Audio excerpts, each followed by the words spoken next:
2023 started with legislative sessions in both North Dakota and Minnesota, and they went in very different directions. Where North Dakota enhanced and clarified its abortion ban, Minnesota guaranteed abortion rights. As North Dakota passed bills to bar schools from using the preferred pronouns of transgender students or allowing them to play in certain sports, Minnesota banned conversion therapy. Minnesota also passed free school lunches and would go on to legalize recreational cannabis. North Dakota passed massive tax cuts of $500 million that would later require a special session. Another seemingly annual tradition took place early on as NDSU played for the FCS national title for the 10th time in 11 years. But for the first time, the Bison lost in Frisco, Texas.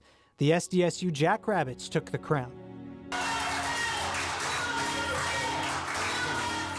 In February, the Grand Forks City Council took a vote to end an agreement with Fufeng to build a wet corn milling plant.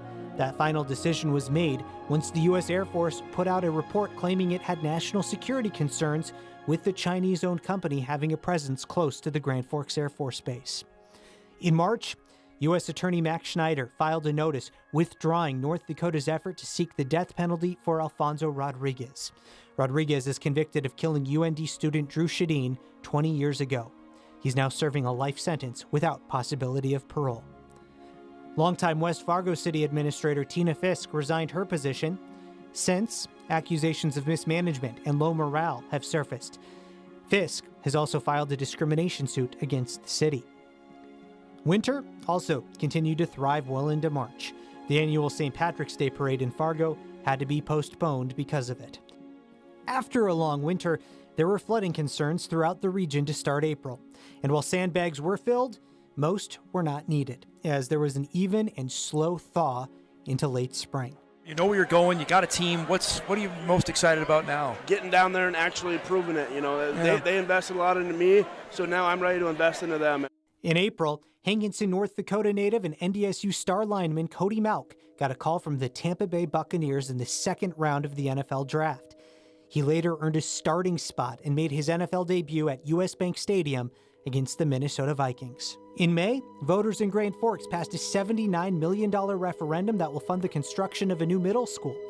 It also provided some major security enhancements at existing schools. We need a leader who understands the real work that Americans do every day. Someone who's worked alongside our farmers, our ranchers, and our small business owners. Someone who's held jobs where you shower at the end of the day, not at the beginning. In June, North Dakota Governor Doug Burgum launched his campaign for president. He would participate in a few primary debates and continue his run until December, when he suspended his campaign. The Roger Maris memorabilia theft case also saw some resolution in June. After 7 years of investigating, 9 people were arrested in a federal theft ring. It's believed the items stolen from the museum in the West Acres Mall were melted down for metal. He was able to develop a personal connection with just about anybody that he met. 2 tragedies stand out in July of 2023. Fargo Marathon founder and executive director Mark Knutson died in a bicycle accident. And as the community mourned his loss, Fargo police officer Jake Wallin died in a shootout with an armed gunman in the middle of the day on 25th Street South. Thanks to the heroic effort of Fargo police officer Zach Robinson, that gunman was shot and killed. 2 other officers, Andrew Dotis and Tyler Hawes, and 1 bystander were also shot. They survived. Investigators later learned that shooter was likely headed to the Fargo Street Fair, where he had plans to carry out an even deadlier mass shooting. In August, recreational cannabis became legal in Minnesota. Adults 21 and older can now possess and grow it. But due to the framework of how it can be sold legally, storefronts are still few and far between. Have lots of fun, work as hard as we can, and be supportive of each other. And a group of Fargo Little Leaguers made history in August. The team reached the Little League World Series in Williamsport, Pennsylvania, becoming the first team from North Dakota to appear in that prestigious tournament.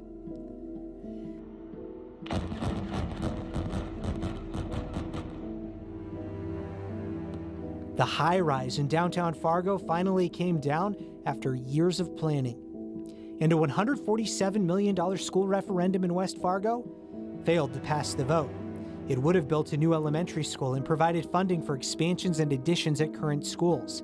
The district says it may try again this upcoming spring with a revised plan. October of 2023 started on a somber note, as North Dakota State Senator Doug Larson died in a plane crash in Utah.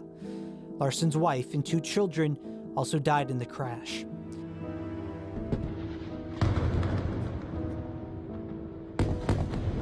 A group of more than 80 people from West Fargo's Holy Cross Catholic Church barely escaped Israel before its borders closed due to the start of its war against Hamas in Gaza.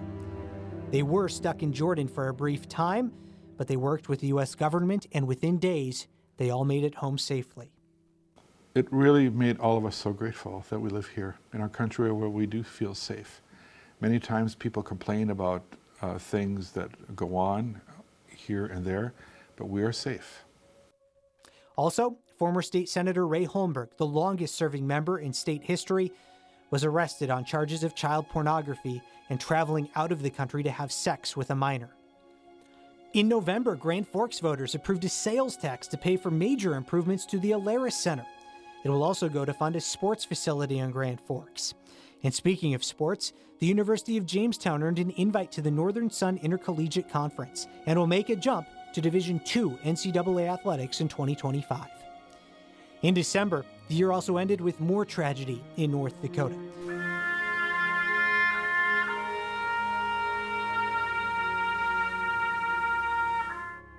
Mercer County Sheriff's Deputy Paul Martin died in the line of duty when he was hit by a squad car set up to stop a suspect driver.